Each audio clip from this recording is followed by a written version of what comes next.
Is Niger Delta fully covered? Join us on MITV from 8 to 8:30 p.m. every Monday on Eye on Niger Delta. A new perspective on issues and stories. Eye on Niger Delta. Hello viewers, welcome to another edition of your weekly educative and informative program, Eye on Niger Delta, a program aimed at mirroring events and activities in the Niger Delta region. Of course, we all know that the Niger Delta comprises of 9 states. This program will educate you and enlighten you on stories that happens in all the Niger Delta states, ranging from politics, economy, culture, and many more that might be of interest to you. Remember, Eye on Niger Delta is brought to you by Sundown Television. On this week's edition of Eye on Niger Delta, here are the stories we have for you. I'm Vivian Igwe, your host for the program. Fishery, a new vocation for young graduates in Delta State. Edo APC youths drum support for Governor Shomole. Delta State to flush out illegal immigrants.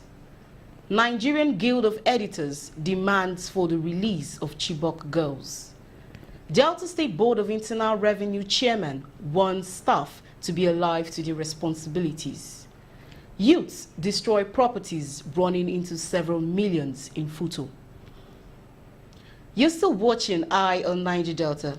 When we come back, we'll give you details of all the stories. Sit back, relax, and go nowhere.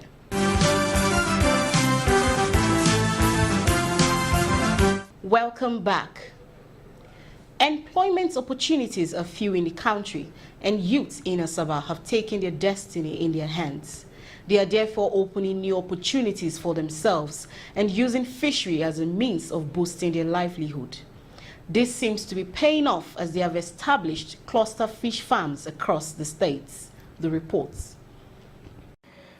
As the cankerworm of unemployment continues to eat deep into the fabric of society, youths in Asaba, the Delta State capital, have turned to fish farming to earn a living and improve their economic well-being. According to some of the youths spoken to at the Camp 74 Cluster Fish Farm in Awain Road, they said fish farming is capital intensive and requires in-depth knowledge to ensure that there was growth in the business.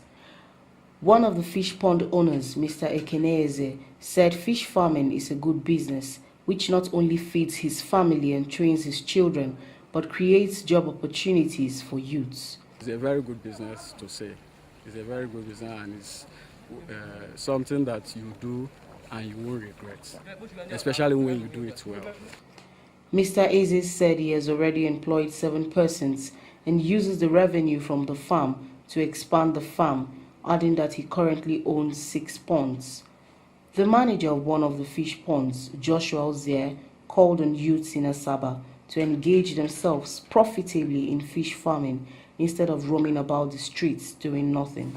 I'm saying that the workers are working very well, so at the end of the month, any boss gets profit.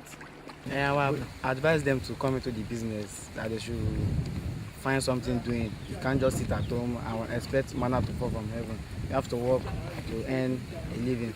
The wholesale and retailers who buy fish from the farm bear their minds on how fish farming helps them feed their families and train their children. This fish they help. Any one at all where you go for hand, you take and they do small time before you know it. They will help you. Actually, the business is lucrative anyway, and it has been sustaining me and my family. Reacting to issues raised by fish farmers, the Director of Fishery, Ministry of Agriculture, Mr. Larry Oyeche, disclosed that government has already done so much for fish farmers in the state. Mr. Onyeche said apart from subsidizing the cost of fish feeds, government also provided extension services as well as vehicles to cluster fish farmers in the state. We sold fish feeds to them as subsidy. The government is now building fish meal, fish feed meal. 3, in Delta State. One is located in Camp 74, one located in Mekma, and one is located in Agbo, Wanta.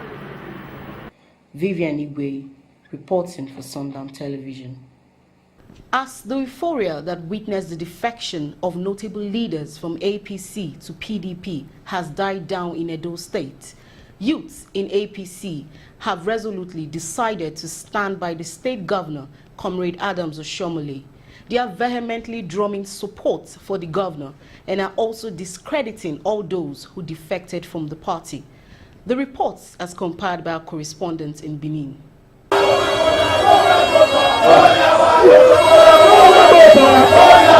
Youths in APC have thrown their weight behind the party and Adams Oshomole, announcing this when they paid the state governor a solidarity visit in Benin, the Edo State capital.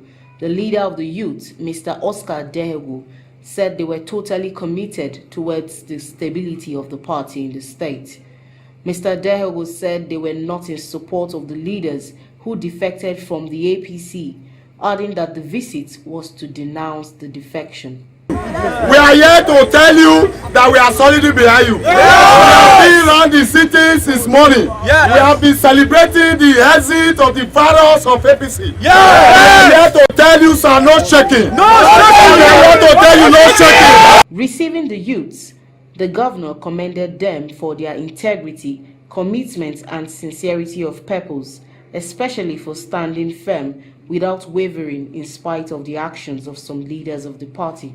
For coming from your various areas to Government House to express your solidarity.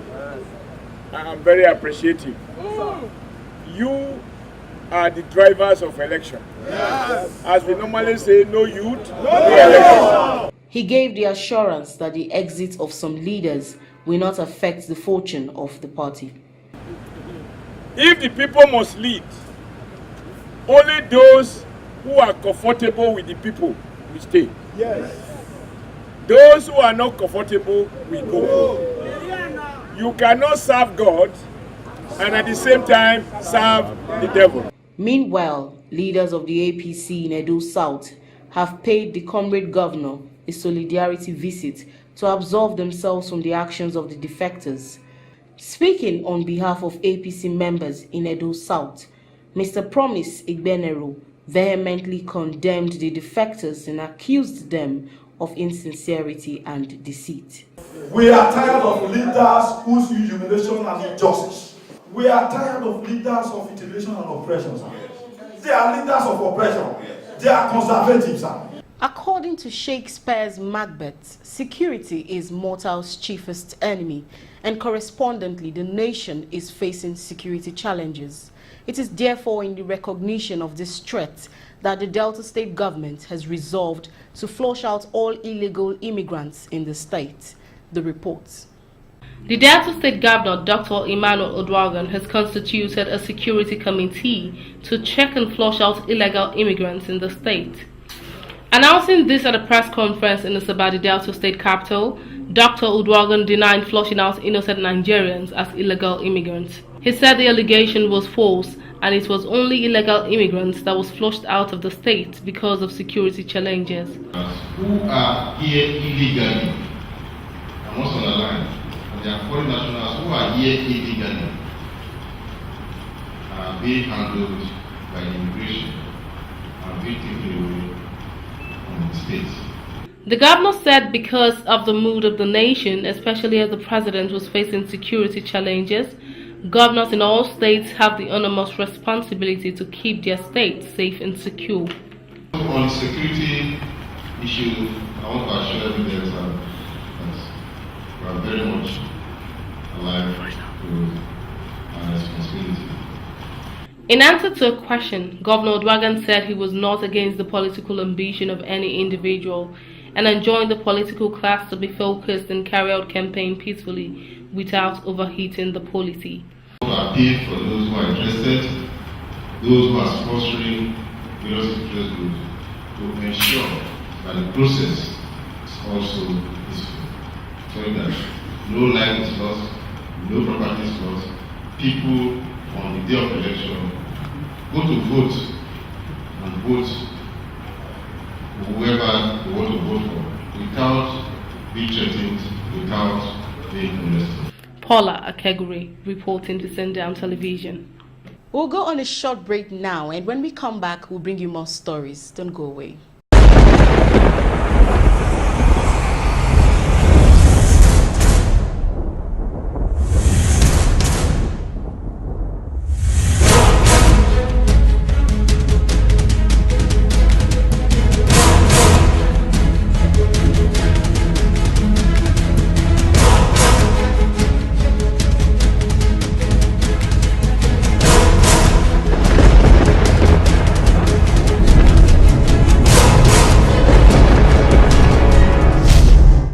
Welcome back. The Nigerian Guild of Editors has joined in the crusade for the release of the Chibok girls. Members of the Guild are unhappy over the delay in the release of the girls and are asking the federal government to use every available means to ensure that the girls obtain freedom, as contained in this report. The Nigerian Guild of Editors, NJE, has joined organizations and individuals rooting for the release of the Chibok girls to call on the federal government for accelerated and intensive efforts to enable the girls regain their freedom. Addressing journalists, the president of the Guild of Editors, Mr. Femi Adeshino, who made the call while addressing journalists in Government House Owerri, said terrorism was alien to Nigerian culture and the federal government should therefore not allow the Chibok girls to be incarcerated.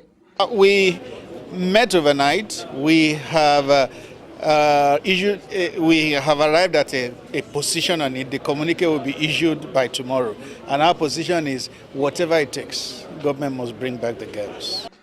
Mr. Adeshino described the life of the girls as precious to the nation and to their family, and the federal government should therefore devise legitimate means to return the girls to their parents in good condition. At whatever those who are holding them captive are asking for, and see what they can concede. He, however, suggested the use of dialogue if other means failed to bring about a lasting solution to the issue. If there must be some sort of dialogue, let's do it. But if we want to stay in entrenched positions, then the girls may never come back, and that's not what we want to see. Dialogue is important. Meanwhile, the Imo State Governor, Chief Rochas Okorocha, has appealed to Nigerians to join rank and put away party affiliations in order to defeat the common enemy. That this is not the time to come to say who is right or who is wrong. This is the time to end this ugly situation. So we must close ranks, even as much as APC, PDP, and other parties must close ranks. We must de-emphasize that politics and emphasize more on how to rescue Nigeria from this ugly situation. Paula Akegure, reporting for Sundown Television. A few years back, women demanded for 35% participation and appointment in politics. It was achieved, but today a new song has hit the airwaves and women are demanding for 50% affirmative position in both politics and appointments. The report tells us more. Stakeholders in gender sensitization have advocated for a 50-50 representation in political appointment in both federal and all the states of the Federation.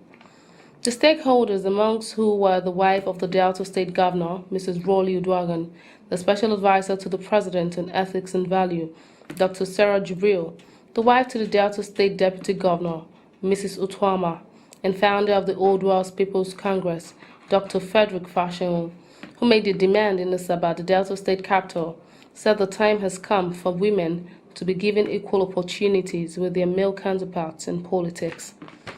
Apparently not satisfied with the 35% affirmative allocation provided for women in the country, Mrs. Rolly Udwagan enjoined women to act maturely and comport themselves intelligently to enable them merit the new demand. We cannot go the way we are now. We have to improve ourselves. We have to go and learn. We have to study. She, however, regretted the distrust, lack of confidence, and immaturity lacing the attitude of women folk in political activities, and therefore enjoined them to brace up to the challenges in the political terrain. We cannot continue to be servants to the men. Let us put ourselves together. comport ourselves, put ourselves in that position that we can get the male support and respect.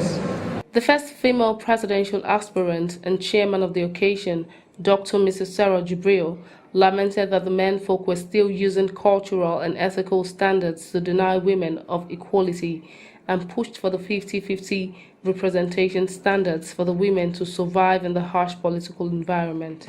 For us to understand the value we have from our Creator, because when we understand, we will not allow ourselves to be instruments of pollution, to be instruments of gullibility, just cooking food and being bedmates. Also speaking at the ceremony, the leader of the Oduas People's Congress OPC, Dr. Fashion, said the time was right for women to have a fair share of the 50-50% in political appointment because women were credible, trustworthy, dependable, and have never disappointed the nation in time past. Through the ages, women have always played a pivotal role in Nigeria's political episodes. In fact, Nigerian political leadership through the generations have come to realize that the fear of women is the beginning of wisdom. The founder of the foundation and organizer of the conference, Barrister Kate Onyawa, said the time has come for the world to improve the roles played by women. For as long as we have played politics casually, that is the reason why we have remained the political casualties. At the end of the conference, it is expected that women will be stimulated to take their destiny in their hands. But we can no longer afford to be lazy and lousy in our endeavors, and I expect grace to prevent disgrace. Paula Akegure, reporting to Sundown Television. Eager to increase the internal revenue profile of Delta State, the Delta State Board of Internal Revenue is desirous to challenge its staff on discipline, hard work, and honesty. The board is also hitting hard on hierarchy and exposing the staff to the rudiments of promoting cohesion and harmony in the organization. The report. The chairman of the Delta State Board of Internal Revenue has emphasized on the importance of discipline and hierarchy in the organization. Mr. Joel Onoakbo, who gave the directive at a seminar organized for the staff of the board in Warri, charged both senior and junior staff to subject themselves to discipline and promote human relations while discharging their functions. If you see the way it is now, the structure of the board is very simple and clear. There is no ambiguity in the line of reporting. There is no ambiguity in the line of duties and communication. He charged the staff to be diligent in their duties and avoid lobbying, as the board has the culture of rewarding hard work. For posting is highly prohibited. They should look the staff disposition list and look in order of seniority and post people according to seniority to strategic offices. The chairman said the board will not engage in frivolous investigations, explaining that it was only when there was a proven case of fraud that the board will appoint a panel of inquiries.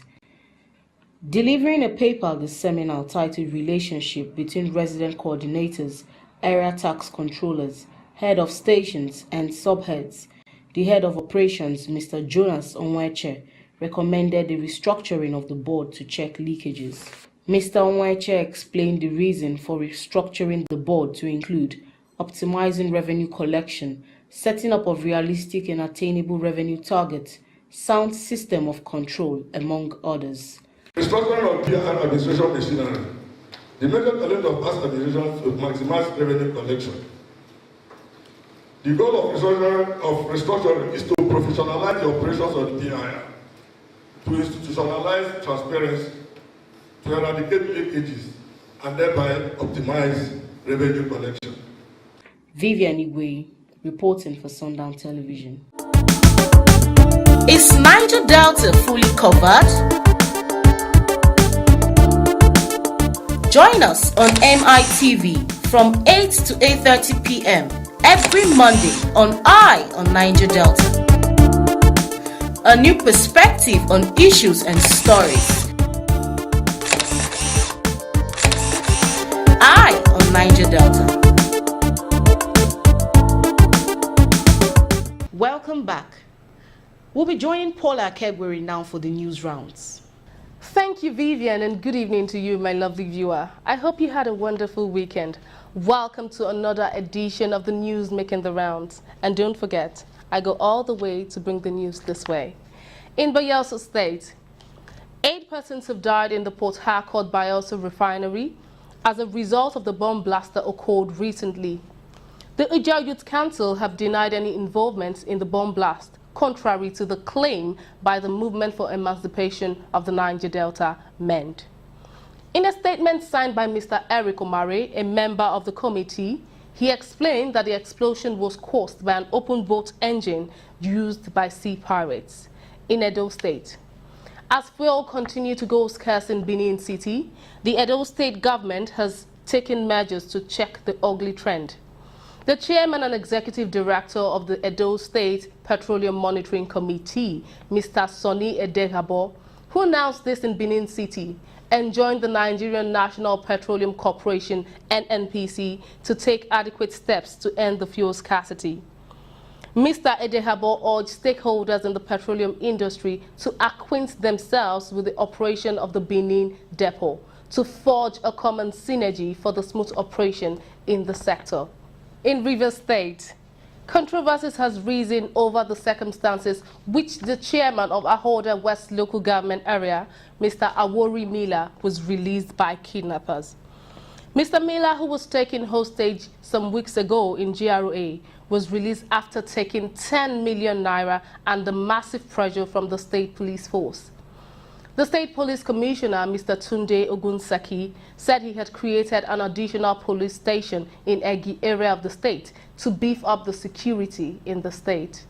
In Abia State, motorists have described the Ohafia Arochuku Federal Road as a death trap as a result of the bad condition of the road. The road, which contract was awarded in 2012 and flagged off in a grand style, had since been abandoned by contractors as no work is currently going on. The deplorable condition of the road has forced motorists to increase transportation fare, thereby causing commuters hardship. That will be all for this week's edition. Until I see you next time, I leave you in the capable hands of Vivian. Bye-bye. This report is a repeat of last week's edition, and we want to sincerely apologize for labeling the VC in last week's edition as a suspect. 35 years after the establishment of Federal University of Technology, Owerri, FUTO, host communities of the university are demanding for revocation of certificates of occupancy granted the university to build its present structure. Youths in the environment have already gone to war, destroying properties to actualize a stand on the issue of land revocation. The reports. Protesting villagers in Imo State have destroyed properties running into over 20 million naira in the Federal University of Technology, Owerri, FUTO. An eyewitness, Mr. Eric Ifejika, who observed the incident, described it as terrible, especially as he saw the demonstrators who looted properties, which included cement, sumo, GP tanks, and many more. He regretted what he called the willful destruction and enjoined the communities to embrace peace and security instead of willfully destroying the university properties. Carrying all the GP tanks, the sumo, the block industries. In fact, they vandalized the whole estate. You are asking a government to compensate you. It is not to go and vandalize government property.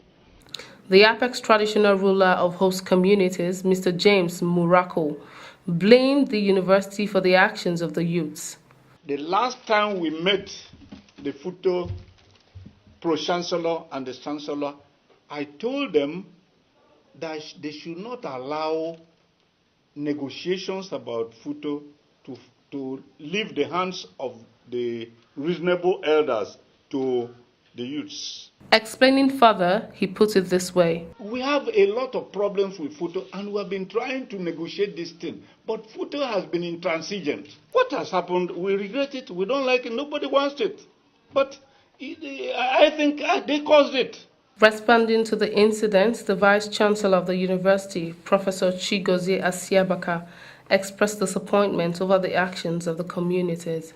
Professor Osiaba said the university has been performing its corporate social responsibilities to the communities and expressed shock that youths in the community would go this length when the communities was enjoying good rapport and harmonious relationship with the university. We're good neighbors. We employ their people like anybody that's qualified. We give them admissions when they are qualified. And the things like contract, those that are qualified, we don't discriminate. We don't say exclusively this is for this person or that person. Futo is not any form of friction, any fracas with them. No. What I saw yesterday was something unprecedented. Some people came in groups, even in lorries. So I don't know where they came from. We're not quarreling with the host communities. They are our friends. Paula Akegure, reporting for Sundown Television. Well, this is where we draw the curtains on this week's edition of Eye on Niger Delta, a program aimed at mirroring events and activities in the Niger Delta region. This program educates you and enlightens you on stories that happens in all the 9 Niger Delta states, ranging from politics, economy, culture, and many other events that might be of interest to you. Remember, Eye on Niger Delta is brought to you by Sundown Television. For more information, sponsorship, partnership, or advert placement, you can visit our website on www.sundowntv.com or send us an email on sundowntelevision@gmail.com, or you can reach us on 081-5064-5771 or 080-6588-5496. Until next week, when we come your way with lots of interesting stories from the Niger Delta region, on behalf of Sundown Television crew, we're wishing you a great weekend ahead. Good night and God bless you. Bye for now.